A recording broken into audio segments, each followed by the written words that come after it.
I'm actually not going to talk to you about my job. The last time I did that, I put everyone to sleep. I want to talk to you about just a few stories from my past and how it transformed me as a person. There's some special moments in our life. They happen once in a lifetime. Like for Reina, perhaps it was when she proved Einstein's theory right. These moments are so special. Like this picture right here, it's beautiful. Does anyone know what this is? I think Reina does. The reason why this is so special is Halley's Comet. It's arguably the most famous comet in the world. It's famous because it passes by the Earth every 75 years. So for many of us, we may only get to see it once in our lifetime. But if you're very lucky, you could see it twice. So we all have this Halley's Comet moment, a few or many. And one of these moments for me was my first kiss. Ooh. Now, I was 15 when I had my first girlfriend. Ooh. Yeah, so. She's a bit self-conscious, so I have a picture here of me and my last girlfriend. I had lighter skin before. So when you're 15 and you have your first girlfriend, you don't really know how to do this. But it's a special moment because you'll never have another first kiss. So what I did was I looked online and I looked for tips, and there were 15 steps to having your first kiss. And I kept forgetting them. I took her to a movie. This is what everyone does, right? You take them to a movie, and then you do this, and then you put your arm around her. Now, I was very insecure. I was very shy as a kid. I was bullied when I was much younger. I went to an old boys' school. And when I get really, really nervous, sometimes I sneeze. So the first step, you can take notes. The first step in a first kiss is to make eye contact. And then you have to aim for the mouth. But it's dark in the movie house. So you can imagine I'm trying to make eye contact and aim for the mouth. It's not possible. And so I start getting really nervous because I'm thinking about all these steps, and I'm thinking she might reject me, and if she does, she'll tell all my friends, and they'll think I'm a loser. And so I'm really nervous, and as I go in for the kiss, I sneeze. And so my head jerks forward, and she ends up with a bloody nose. And so this Halley's moment for me, I ruined it because I was so insecure. I was so afraid about what she would do, the wrong things that could happen, and what my friends would think if I didn't get the job done, if I didn't make it perfect, or if I even was able to do it at all. Now, I wasn't always a wimp. In fact, my mom gave me these home videos that she took of me when I was 2. And I learned a few valuable things. Number one, I didn't actually have my first kiss at 15. And secondly, I was actually pretty brave when I was young. And it actually showed me that when we're born, I think most of us are born fearless. So I have some clips here. I'm not good at putting videos on PowerPoint, so they're just actually screenshots. Oh. So this is me with Jollibee. I'm at this birthday party. I'm with my mom. And there's a little girl. She's introducing the little girl to me. And I thought, you know, I was fearless at the time, so I thought, I'm going to try something for the first time. And so eye contact. Aim for the lips. Smack. Boom. So here I was, born with this sense of wonder. I didn't care about whether or not I'd make a mistake. I didn't care about what other people would think. I just wanted to try new things. I just wanted to explore and do things for the first time. When you're born and when you're young in your formative years, you're just passionate about life. And so after watching this video, I asked myself, like, what happened to you? You're such a loser now. And so I was thinking, when I was 8, I went to this all boys school. But I didn't have any brothers and sisters growing up. I lived with my grandparents. And every weekend, my cousins would come over. So, oops. I actually snuck in a few more kisses with Jollibee. So, this is me and my cousins. I was the youngest one, but I wasn't just the youngest one, I was also the only boy. So imagine when you're 5 and you're the only boy, you don't really have a say in what games you played or what was cool. And one of the times that I didn't really like back when I was younger was the Spice Girls craze. Because whenever we would play pretend, they wanted to pretend that we were in a Spice Girls concert. And imagine it was perfect because there are 5 Spice Girls, and I had 4 older cousins. Right? So here are the Spice Girls. I had 4 older cousins, and so they needed one more band member to complete the concert. And so I'm sure you can guess that who I played since I was the youngest, right? You see, that's me. And so, playing pretend wasn't really my favorite thing to do as a kid. But I actually really, really liked their music. So when you're young, it was actually very cool if you had a Walkman and you were into music. So I'd bring my Walkman to school.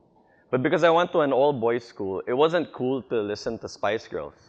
In fact, you'd get ostracized from the group if they found out you did. So I thought I was clever and I was sneaky. What I did was I bought the Backstreet Boys cassette tape. I took out the tape and I put the Spice Girls tape inside. And so I'd be walking around school and they'd ask me, hey, what are you listening to? I don't even have to say anything, they got it. And we had, it was my teacher's birthday and we were having a party in the classroom. And so I went to the restroom and they needed music to play. And so they're looking through my bag and they're like, oh, Martin listens to Backstreet Boys. Let's get his tape. So they get my tape, they put it in the stereo. And I get back and they press play and it's Spice Girls playing. And everyone starts laughing and for the rest of the year, my nickname was Spice Boy or Girly Boy. And the kids didn't want to sit with me at lunch anymore. I wasn't invited to come over to play on the weekends because nobody wanted to hang out with this kid who enjoyed the Spice Girls, right? And so I became very insecure growing up, and I started to try to do things to make myself look tough and manly. And I remember I even went on this camping trip once, and I wanted to show everyone that I was rugged and that I was one with nature. So I only brought one pair of boxers. And there was a waterfall where we were going camping, and we all went swimming in the lake. And I forgot I still had my boxers on, so I ended up having to dry them over the fire.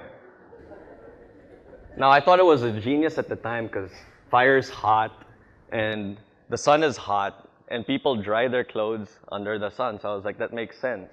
But not really because, I ended up with no boxers coming home. They got toasted, and they're not exactly good like marshmallows under the fire. Another thing that I tried to do was I started going to the gym trying to get buff. And I started watching WWE, the fake wrestling. And my favorite wrestler was Triple H. He had this long hair, and he was the bad guy. So that's what I did. That's the game, Triple H, and that's me after working out. Very similar physique. So I had this long hair, and I was taking this protein shake. And what it does actually is you mix it with water, you drink it, and some chemical reaction happens inside of you. And the next day you wake up buffer. That's not really what happens. Actually, you just get some acne if you're unlucky. And that's what happened to me. And so I wasn't really boy next door in my second year of college. So I was like really shy to approach girls. I didn't really go to the parties. And I kept my hair long so people wouldn't see my face, like Beast and Beauty and the Beast. But then something happened in my third year of college. I had my first job interview. And so I'd cut my hair because you couldn't have long hair in the office. And I was ready. I had my suit on, and I was about to leave for the interview. And my dad says, "Do you feel ready?" It's like, "Yeah, I prepared. I think I'm ready. I feel pretty confident." Said, "Good, but you don't look confident." And then from his pocket, he takes out this concealer, and he hands it to me. And I'm like, "Dude, are you serious? I would never wear makeup." And he's like, just try it and put it on." So I go to the restroom, and I brush my hair back, and I put it on. I actually have some on now. And I put it on. I was like, "Oh, wow. Dude, Ryan Gosling, how'd you get in my room?" So I actually started using it every day, and I've been using it for 6 years. 6 years, imagine, and none of my friends know. I've never told anyone, because it's like that Spice Girls tape, it's girly. And I was so traumatized by that experience that I never wanted to go through it again. But something extremely special happened last year, November. I was flying to Singapore. I used to work there, and I have a lot of friends there that still live there. And there was this kid next to me. I think he was 8 or 9. And I really love those old iPods, the ones with the wheels. You could drop them from 10 feet and they wouldn't break. In fact, the earth would shatter if you dropped it. It's amazing. So he had that iPod with the wheel. And I thought it was cool, so I tapped him and I was like, "Hey, where'd you get that?" He said, "Oh, my older brother gave it to me." It's like, "Okay, nice.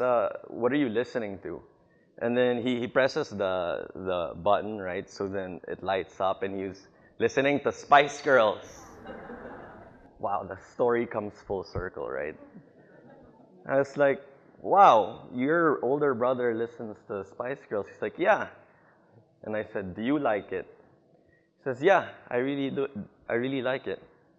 And then I looked at him and I was like, "Yeah, me too."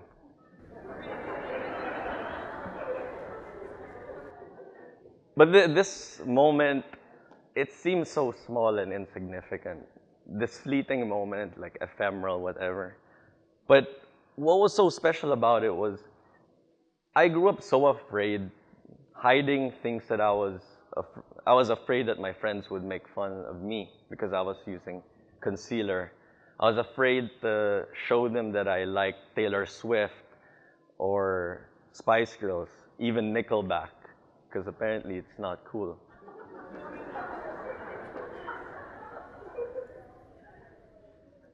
But there was this kid, who was braver than me, who just said, "Yeah, I like Spice Girls. There's nothing wrong with it."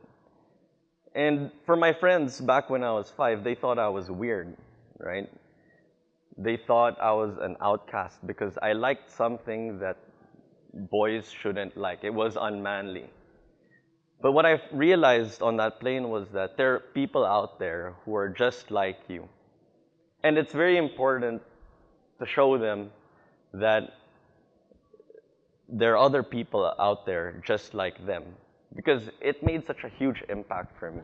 It made me willing to come on stage and share with everyone that I'm a dude and I wear makeup. Thank you.